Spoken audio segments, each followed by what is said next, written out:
මගේ යාඩියා රූබින් බයික් එකේ පළවෙනි ෆ්‍රී සර්විස් එක කරගන්න තමයි අද මම ආවේ අබාන්ස් ඔතරයිස්ඩ් සර්විස් ඒජන්ට් කෙනෙක් ගාවට. අපි බලමු මේ ෆ්‍රී සර්විස් එක කොහොමද වෙන්නේ කියලා. ඒ එක්ස්පීරියන්ස් එක ඔයාලත් එක්ක බෙදා ගන්න තමයි මම අද මේ වීඩියෝ එක කරන්නේ. මොන වගේ දේවල් මේ බයික් එකේ සර්විස් කරන්න කියලා අපි බලමු.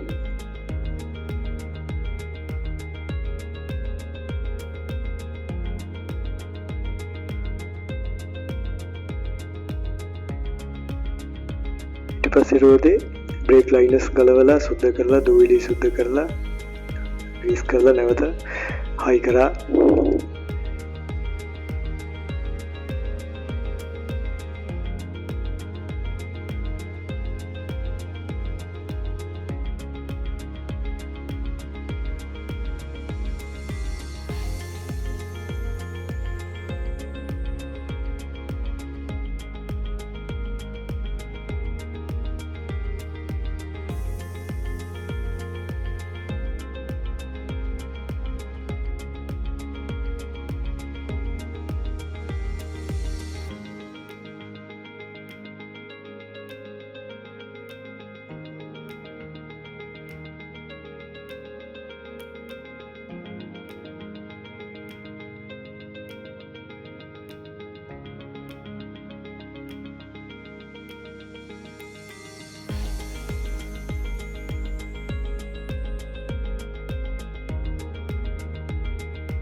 පළවෙනි ෆ්‍රී සර්විස් එක වෙන හැටි ඔයාලත් එක්ක ෂෙයා කරගන්නයි මේ එක්ස්පීරියන්ස් එක මට අවශ්‍ය වුණේ.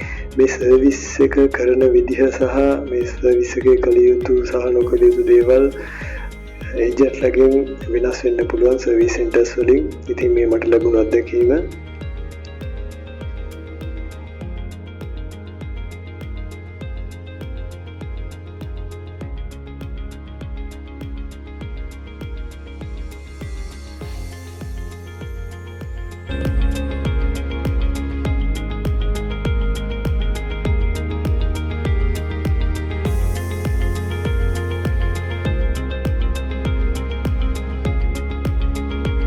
ඉලෙක්ට්‍රිකල් පාර්ට් එක සහ බැටරි කම්පාර්ට්මන්ට් එක අදාළ සර්විස් එකක් මට ලැබුණේ නැහැ මේ ෆ්‍රී සර්විස් එකේදී.